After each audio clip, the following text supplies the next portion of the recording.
What's up, guys? Thanks for tuning in. This is Optibotimus coming at you with another video review. And on today's episode, thanks to the folks at kgbhobby.com, we're going to be taking a look at the Roan 1:1 scale Mark III, which is an unlicensed 1:1 scale replica of the Mark III helmet from Iron Man.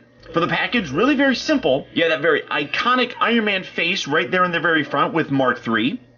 The sides of the package don't have anything. The top of the package has another image of the Iron Man mask. And then the back of the package features that same image that was on the front. So packaging-wise, really very, very simple. But what's inside it is really what matters. So without further ado, let's get the Mark III out here and see how cool it actually is.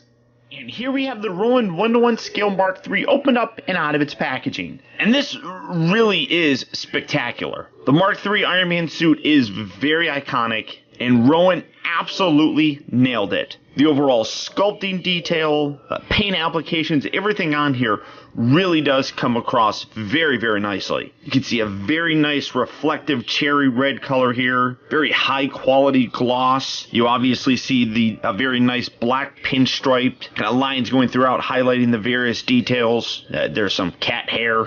And then you come around to the mask itself, and this is a gorgeous gold color. As you move it around, I really don't know how well that's coming across on the camera, but there is a high quality to this that just really does absolutely impress me. Now, obviously, I have taken a look previously at the Marvel Legends version, and that's just going to spin around because the table's unbalanced, but there we go.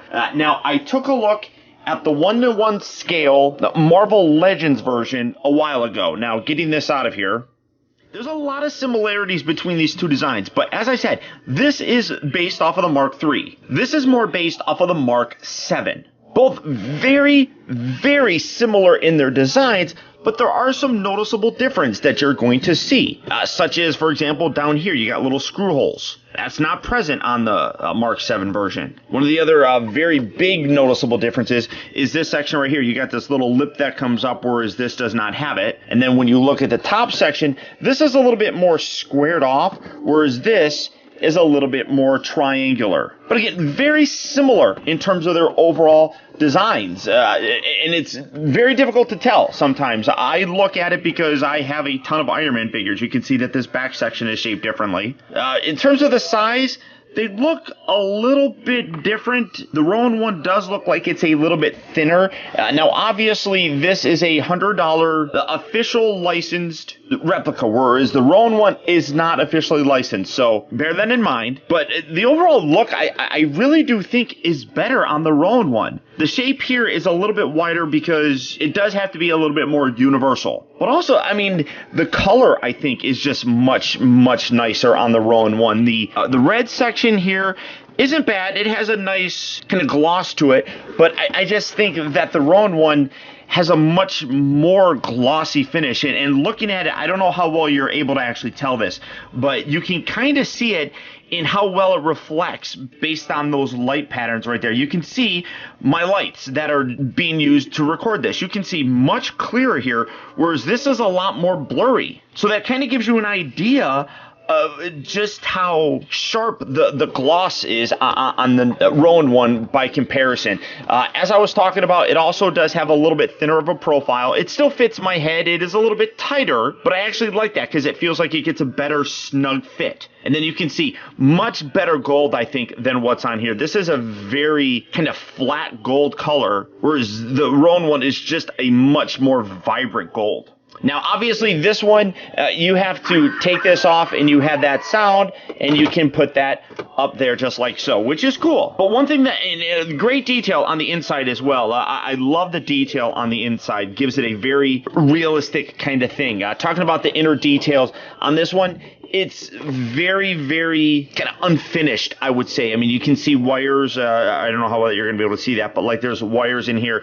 You got a foam section here that is used to protect your actual head, and then when you remove it, there's a lot of wires and things underneath there. So there is definitely a better form to the inner mechanism for the official one than's here, but on the outside is really what I think matters. Now, as I showed, you can lift this up. You do have to do it manually, and that was one aspect that kind of bummed me out. I mean, I love the fact that you can have a mask. I do think that that's a very cool aspect, but this takes it a whole lot further.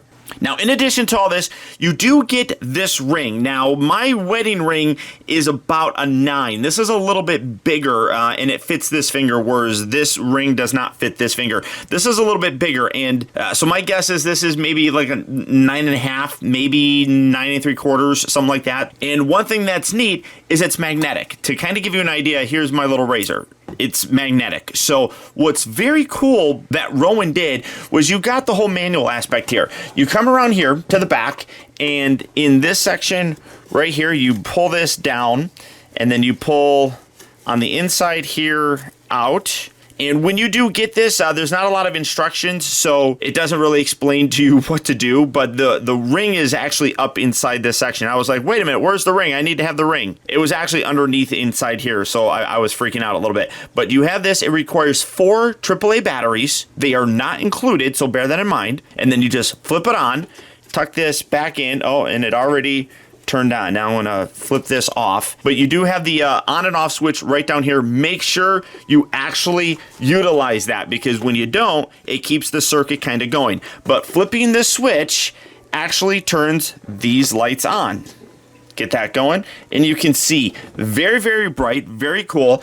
Same thing with this. You did have the lights, so putting this back on there like so.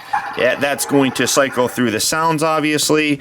And let's see, it's hard to see the lights because of how dim they kind of are. All right, that's the best that I'm going to get it. When I turn the lights off, though, you can see this is the brightest setting on the official one. This is the lights on the Roan one. Huge difference. Absolutely staggering. And honestly, I did not even notice it until now, but that is ridiculously awesome. Now, obviously, you can adjust the brightness, and you can turn the official one down. You can turn it all the way off. But, I mean, with how bright the Roan one is, you can even see, I mean, where's that little switch underneath here? You can see how bright they are even when I'm having my full lights on. I mean, that's amazing. And like I said, you have this section, you have to lift this up, and you do have those lights and stuff that, sound really cool. But as cool as that is, there's one aspect on here that is far better. Utilizing this ring, you put it on your finger, this little section right down here, when you wave the ring on it, it actually lifts the mask. It then also turns the little eye slits off. And again, you take this, put it down there, brings it all the way down, lights turn back on.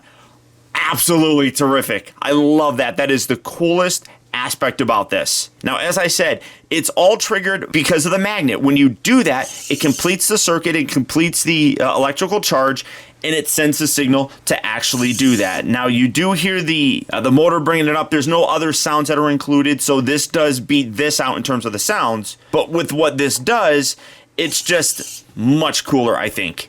It's so very much fun. Now, I will tell you that make sure that you do turn it off, because if you leave it on like this, that charge still goes through, so it will absolutely drain your batteries. So if you just want to have it sit here like this, you'd have to turn the eyes off, come down to the switch, flip that little, where's it at? There, or switch. Hello, switch? Switch! No, it's on the other side. Flip the little switch, turn it off, and you'll be fine. So you don't have to constantly keep going to the back section and flipping the battery compartment on and off. You got that little switch right there. That'll do it there for you. So absolutely terrific. I mean, that's the best part about this entire thing. And you wear the ring, so then you just bring that thing up like this, and you bring that, and it closes. Now, you can still see through it. Bringing the camera in, it's a little bit difficult to see, but you can see the light up section right there. You can actually see it because it's currently lit up. The little slit underneath here, that little piece right here is what you see out of. So you don't actually see through the light up section like you do on the official one. The vision is a little bit more limited, but you can still see through there perfectly fine, I think. And honestly, a little bit better than you can with this. With the light, it's a little bit difficult to see through everything. So doing that, again, bringing this all the way up, you can kind of see what I was talking about. Those little slits right there are actually what you see out of, and you can kind of see it right underneath there. So, and hey, if you can't, you can just put that right there. You can bring it up and you can bring it down, and hey, you can see through there perfectly fine. But now let's go and take a look and see how this actually looks on my big old dome. Now to put it on, it's actually fairly easy to do. If your head is small enough, you can just slip it down over your head like this. Mine is not small enough, so I can't really get it in. What you do is you come around to this back component, and this whole section here, it tabs in along the sides around the ear area, and then it also has a magnetic section right there that it does kind of lock it on there if you wanted to just kind of leave it like so. And then you can see in the inside here you have the foam section. You can see the exposed wire, so just kind of tuck that up there and kind of hide it. And then all you do is you just slide it on right like so. It fits on a lot easier than some of the other forceful ways to put it on. And then you just take this, and this can actually be a little bit tricky because you can't really see what's going on, but you just kind of line up the magnet, make sure those little foam pieces are in there, and then push this around my ears and kind of lock that in. I'm not going to put it all the way in, you get the idea, but this is what it looks like. Now, this obviously it does not have any adjustments to kind of fit it, but for me, and I would probably say my head is small to medium in terms of size, it fits fairly well. And then obviously, let me see, there you go. You can just put that up, bring that down. Now, I think I've left this on so the batteries are draining a little bit, so it goes a little bit slower, but wearing the ring, you just put it on any finger that you would really want. You could probably put it on this one, but then you're reaching over on that side. So me, I just put it on here. It doesn't fit on this finger. It fits on this one very well. And then you got the little section right here. The way that you know is that it's this little kind of screw hole looking thing right around the edge here. Now, obviously, this whole thing needs to get tucked in a little bit better, but you get the idea. So you just bring this up and then bring it down, and you see the lights turn on, and then again, I'm seeing through these little slits. It is difficult, but I can make out where I'm going. If I had to walk around in this, I could. I think the lights look really very good on it. The overall presence of it is much better than that official one. As I said, the actual motor is going a little bit slower than I think it normally would if the batteries are brand new. So like I said, you do want to make sure that you turn those batteries off so that you're not draining them over time. But it fits on here well. I mean, it's fairly snug on there, and then obviously because it comes around your ears and everything and around your head, it's not really coming off very easily. I would probably say my chin hangs down here a little bit more, so make sure that you adjust it so that it's kind of down like this, which means you do have to kind of lift your head a little bit to kind of see over there, but you can see through perfectly fine. And then, like I said, bringing this down, I love the fact that the eyes light up. I think that that's very cool. It's very bright, very noticeable. And then those little slits are almost non-existent. You don't notice them so much when you're looking this way. But that's exactly how I'm seeing through here, which is very, very cool. And like I said, it is limited in terms of the actual view, but if you're just going to walk around cosplay or something like this, absolutely perfect. I love this thing.